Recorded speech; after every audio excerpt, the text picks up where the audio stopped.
You walk through the golden gates into what can only be described as the beating heart of Christendom's grandeur. Polished marble stretches out beneath your feet, catching the flickering glow of countless candles, turning the floor into a shimmering pool of light. The walls are dressed in exotic tapestries, each one a whisper from distant empires, each thread soaked in the riches of conquest and trade. Ladies drift past like whispers, their gowns of silk brushing the air, their fingers trailing along furniture worth more than cities.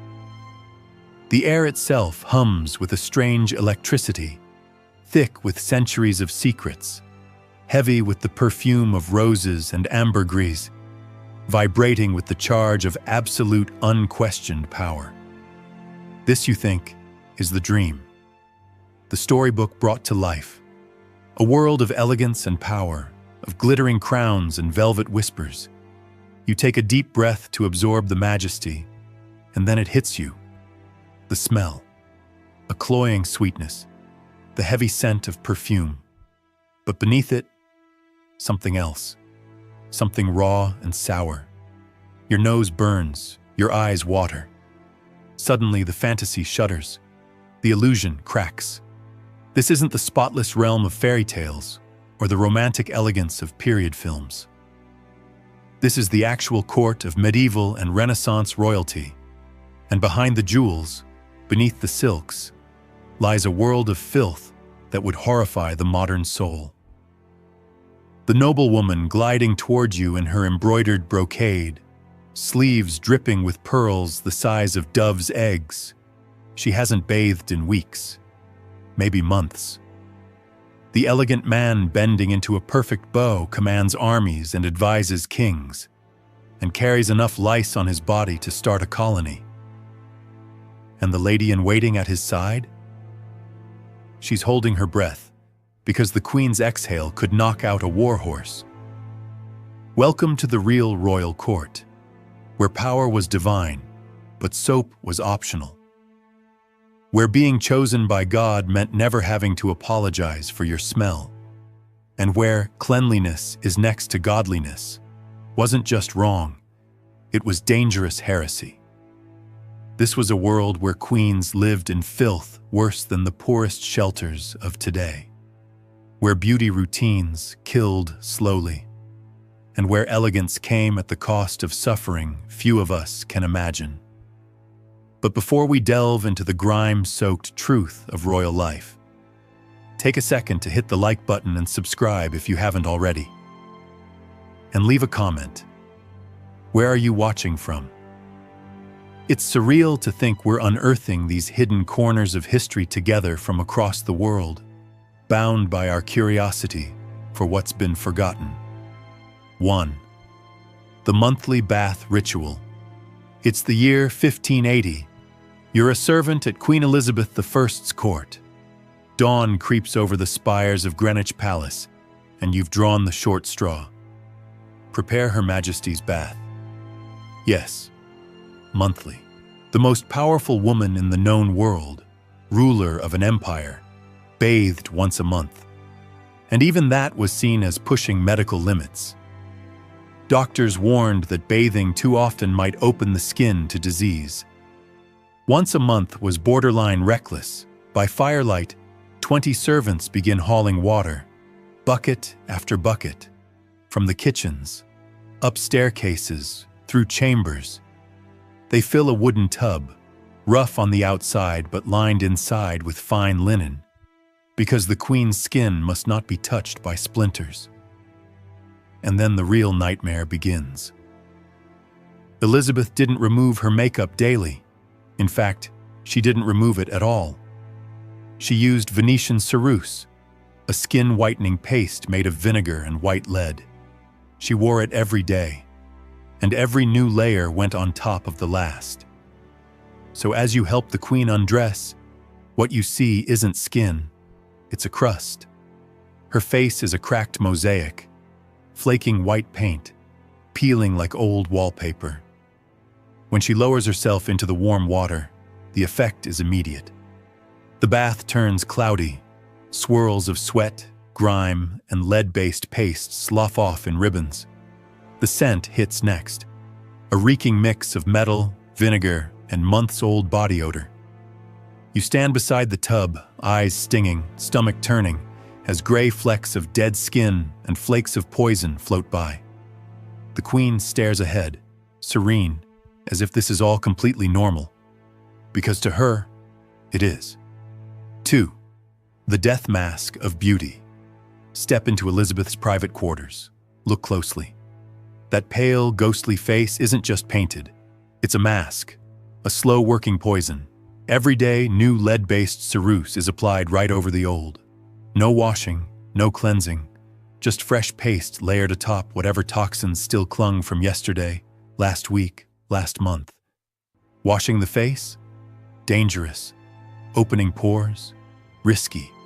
And so, the mask thickens. The effects were devastating. The lead seeps in, day after day, year after year. It poisons the blood. It disrupts the mind. Courtiers began whispering about the queen's mood swings, how she forgot names mid-conversation, how she would snap into rages with no warning. They blamed the burden of rule. They never guessed her face paint was eating her brain. The scent alone was its own punishment. Lead has a metallic bite. Mixed with sweat and vinegar and old oils, it turned conversation with the queen into an endurance test. Courtiers learned to breathe shallowly, to position themselves just so, far enough to avoid the worst of her breath, close enough not to appear rude. But the horror wasn't just physical, it was psychological. Lead poisoning warped the mind. It made queens paranoid, forgetful, prone to despair. And yet, each symptom demanded more cover, more paint, thicker masks, heavier wigs to hide the hair loss, stronger perfume to hide the breath. The cycle fed itself. Damage begat disguise. Disguise deepened the damage. The queens became ghosts, haunted by beauty, trapped by vanity, and slowly rotting behind a painted lie. 3. A court crawling with lice. Let's talk about lice.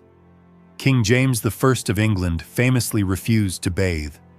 His presence turned entire rooms into hives of infestation. But this wasn't just a personal quirk. It was a court-wide epidemic. Lady Anne Clifford once visited his chamber. She wrote afterward that she and her entire entourage left lousy. In other words, they left crawling with lice. Imagine sitting in an opulent chair beside the king. At first, a light tickle on your neck. Then, another. Soon, your entire body feels like it's moving. Because it is. Lice from the king's furniture, the tapestries, the very air have made their way onto you. And now, they've set up camp. But lice weren't just itchy. They were deadly. These parasites spread typhus, a disease that wiped out entire armies. And the palace? It was a perfect breeding ground. James wore the same clothes for months, slept in them, rarely removed his hat. Parasites thrived in every seam and fold. Royal chambers became insect zoos. Dark corners writhed with bugs. Furniture pulsed with hidden life. And yet, the show went on.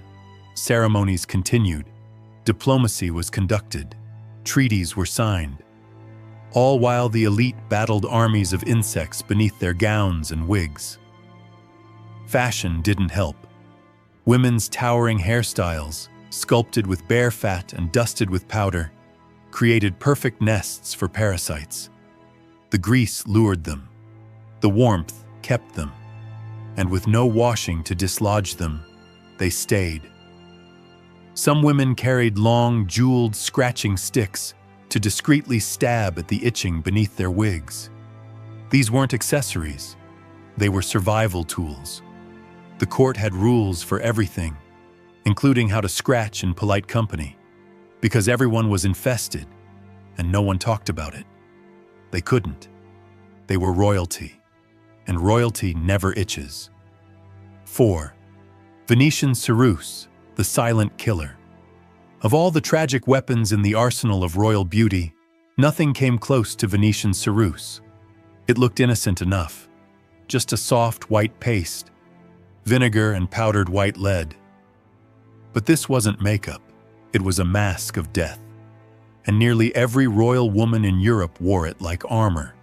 They applied it daily, not lightly, not sparingly, thickly, over and over, day after day, week after week. No washing, no removal, just another layer. The result? Their faces became heavy slabs of poison. This wasn't for galas or portraits. It was for everyday life. Morning audiences, afternoon teas, evening prayers. From the moment they woke to the moment they collapsed into lice-ridden bedding, that toxic mask stayed in place. And over time, the weight began to tell. Some queens developed such thick coatings of ceruse that they complained of headaches and neck pain. Wigs were added to hide bald spots from lead-induced hair loss, and these wigs, massive, elaborate constructions, only added to the physical burden.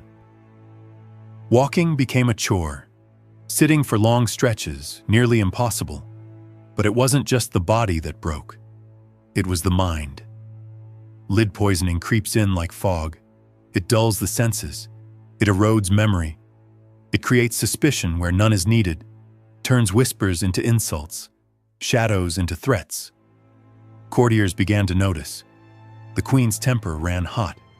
She forgot entire conversations. She wept over imagined betrayals. None of them guessed the truth. Their sovereigns were dying from the very routines meant to make them beautiful. And the worst part? They couldn't stop. Because to stop, to let the cracks show, was to fall. Royalty was about $100,000. Power was pale.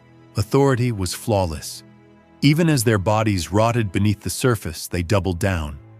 More paste, more powder, more poison, until nothing human remained. 5. Lice in the palace, a delicate itch. Let's return for a moment to the court of King James III. He wasn't a solitary case. His filth was the standard, not the exception. By the 17th century, lice infestations weren't just expected. They were built into court etiquette. You wore layers of fabric, heavy with embroidery. You sat on cushions that had never been washed. You brushed against curtains that hadn't been cleaned in a decade. And everywhere, lice, in the seams of the seams, on people, on pets, on polished thrones. Women's hairstyles in particular were perfect havens for vermin. Fashion demanded towering hair sculptures, combed, curled, stuffed with pads, greased with bear or ox fat, then powdered. These were feats of engineering that could take half a day to construct, and they were left untouched for weeks. They became warm, moist, greasy caverns, the ideal breeding grounds for lice, fleas, ticks, and worse. To cope, ladies of the court carried ornate tools, silver sticks with tiny claws. These weren't decorative. They were scratching instruments, designed to slip between curls and padding to provide some small measure of relief. Imagine the reality. You're at a royal banquet, the air thick with the perfume of ambergris and spoiled meat. The conversation flows. Harpsichords play, and you are discreetly reaching into your own hair with a clawed stick, trying to relieve the maddening itch of a flea bite just above your left ear. You look serene, but your scalp is a battlefield, and everyone else at the table, fighting the same war. 6. Perfume as armor. When we imagine queens of the Renaissance, we often picture them cloaked in luxury, jewels, silks, and the rich fragrance of exotic perfumes. And yes, the scent was real. But the reason for it? Far from romantic. Perfume wasn't elegance. It was defense. a chemical shield against the stench of human decay. At Versailles, home to over 10,000 nobles, staff, and military officers, the smell was apocalyptic. There were no proper toilets. People relieved themselves behind curtains, in stairwells, even during ceremonies. Waste ran down walls, chamber pots were emptied out of windows, and the stink lingered. So, the court adapted. Noblewomen carried scent sachets to press against their noses. Not accessories, survival gear. Gloves were doused in musk. Hair was soaked in rose oil. Dresses were stitched with pockets of amber and civet. Jewelry held tiny capsules of wax infused with scent, melting slowly with body heat. But here's the kicker. Perfume over filth doesn't erase odor. It mixes with it. Imagine the clash. The sugary rot of spoiled milk layered with violet. Human sweat and pus colliding with jasmine. Ambergris masking the scent of infected teeth. The result? A miasma, thick enough to taste. Visitors to court often fell ill, nausea, headaches, even respiratory distress. But no one dared question it. To complain was to admit weakness.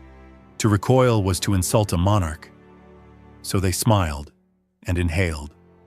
Perfume became political. The kind you wore, how much you used, how often you reapplied. It all sent messages.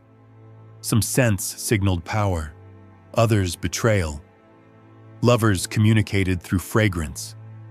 Enemies did too.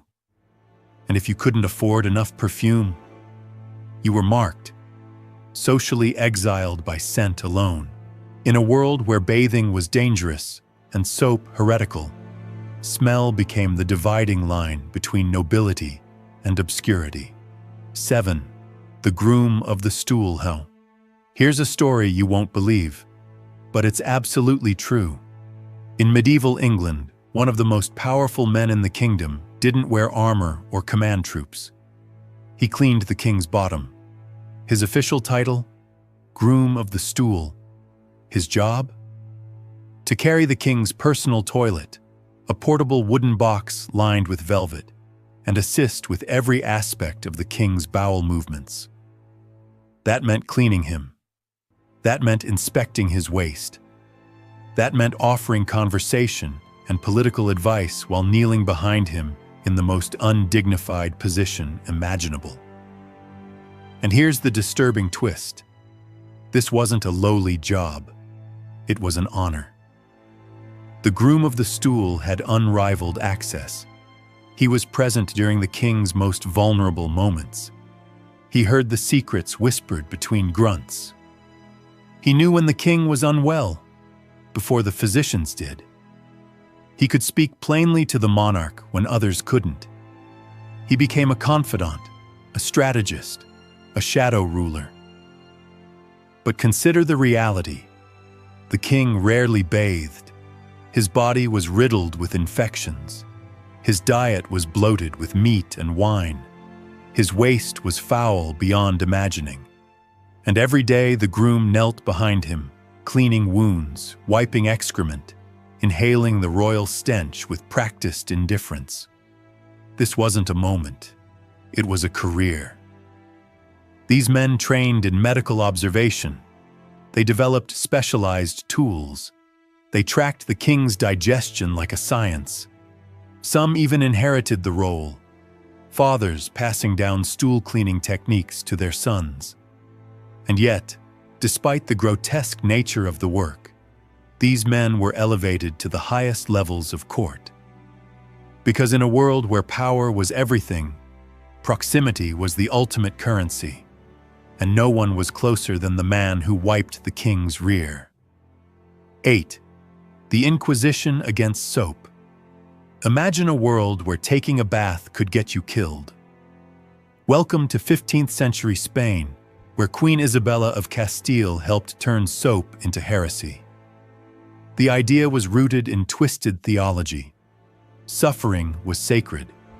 If your body reeked, if it itched, festered, and burned, that meant you were spiritually aligned with Christ's suffering. Cleanliness, on the other hand, vanity, hedonism, a slippery slope toward sin, so bathing was banned, not just frowned upon, outlawed. Muslims in Spain had long embraced bathing as a daily religious and hygienic practice.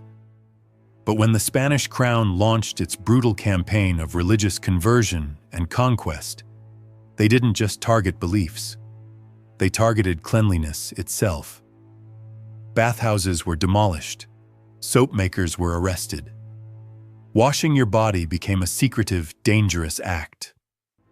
Inquisitors began to look for signs: wet floors, clean fingernails, fresh clothing. Suspicious neighbors would report someone who smelled too fresh. Entire families were dragged into court, accused not of heresy in thought, but of heresy in hygiene. And if you were found guilty, you were burned alive. When Spain conquered Granada, they destroyed centuries of Islamic infrastructure: public baths, aqueducts, cleansing rituals. They didn't stop there. They took the war on hygiene across the sea, to the Caribbean, to Mexico, to the Philippines. When explorers under Isabella's rule reported that indigenous peoples bathed daily, she was appalled. Her response? Command them to stop, at once. So the Taino and Arawak, who had bathed in clean rivers for generations, were forced to adopt the filth of Europe. Disease spread like wildfire, not because of swords or ships, but because of dirt. Hygiene became a weapon of empire, a tool of forced conversion, a sign of loyalty, and in time, a racial marker. Spanish nobles began to trace family trees, not just by bloodline, but by cleanliness. If your ancestors bathed too much, you were suspect. This wasn't about germs. They didn't understand germs. It was about control. Soap became rebellion. Dirt became virtue. And the world paid the price. 9. The Countess in Milk. It's a chilly morning in 18th century Hanover. In an ornate chamber, Countess Platen lies submerged in a warm bath of milk. Not a luxury, a treatment. Her body is ravaged by disease, likely syphilis. Open sores burn across her skin. Her breath stinks of rotting tissue. Her fingernails are blackened. Her nerves are on fire. The milk bath is her only relief, a soothing embrace for flesh that feels like it's melting. But the tragedy doesn't stop there. When she's done, when her diseased body has steeped in that tub of milk for an hour, she doesn't dump it. She doesn't destroy it. She donates it to the poor. This wasn't uncommon. It was considered an act of charity. The noblewoman offers her bathwater, still warm, still rich with cream and honey, as a gift to starving families, and they accept it. Gratefully, because they don't know. They don't know that the milk is now teeming with disease, with blood, with pus, with bacteria from a noblewoman's wounds. To them, it's a miracle, a gift from God. To us, it's a horror story, and it happened again and again. Diseased nobles shared food, clothes, communion wine. Their generosity was a vector for plague. Their kindness, a quiet execution. They never meant to do harm, but they did, because they lived in a world where their bodies, no matter how sick, were seen as above consequence, and where the poor, no matter how vulnerable, were disposable. 10. Hair. The crown of horror. Nowhere was the madness more vivid than in a queen's hair. These weren't hairstyles. They were monuments, towers, sculptures of silk and wire and powdered bone dust, held together with fat scraped from dead animals and sculpted into place over 6 to 8 hours by teams of servants. These were hairstyles you didn't undo. You wore them for weeks. Underneath, a nightmare. The scalp, unwashed and suffocating under layers of rancid bear grease, became a paradise for lice, fleas, ticks, even worms. They laid eggs in the fat, died in the powder. Were born again in the warmth of the queen's flesh. The smell was unimaginable. Animal fat gone sour, dead skin, rot. Every step released tiny clouds of powder infused with decay. But these women, these queens, duchesses, and countesses, couldn't scratch, couldn't complain. So they smiled through it. They carried long ivory sticks, tipped with claws, hidden in sleeves, used to probe the hairline for relief. A quick scratch here, a gentle stab there. Always discreet, always elegant. Their heads became full ecosystems, cradle to predator and prey, rot and renewal. Some women lost their hair permanently. Others developed infections so severe they wept silently during court ceremonies. But no one stopped. Because to stop was to fall behind, to be seen as weak, to lose your place. In the niche of royal fashion, even your scalp became a battlefield. 11. Versailles, the golden latrine. At its peak, Versailles housed over 10,000 people, nobles, servants, soldiers, but it had no working toilets. Let that sink in. Men peed off balconies, women squatted in corners, chamber pots overflowed. Waste was dumped out of windows. It ran in the halls. It soaked into carpets. And still, ambassadors came to marvel. They came to see civilization, refinement, the Sun King's grand experiment. They left gagging. Even Queen Marie Antoinette wasn't safe.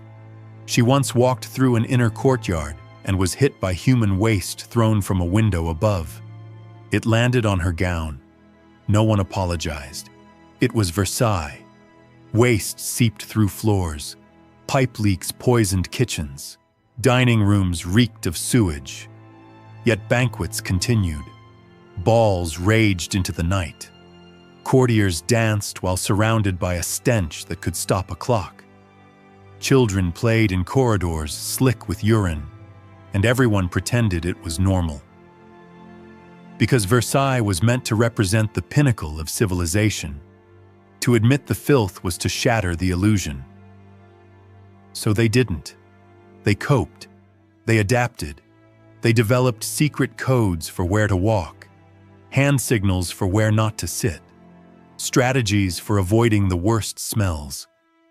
Women's dresses doubled as mobile waste absorbers, layers of fabric masking where they relieved themselves mid-conversation. Etiquette evolved. You learned how to relieve yourself discreetly during royal events, how to stand upwind, how to breathe through your mouth while remaining composed.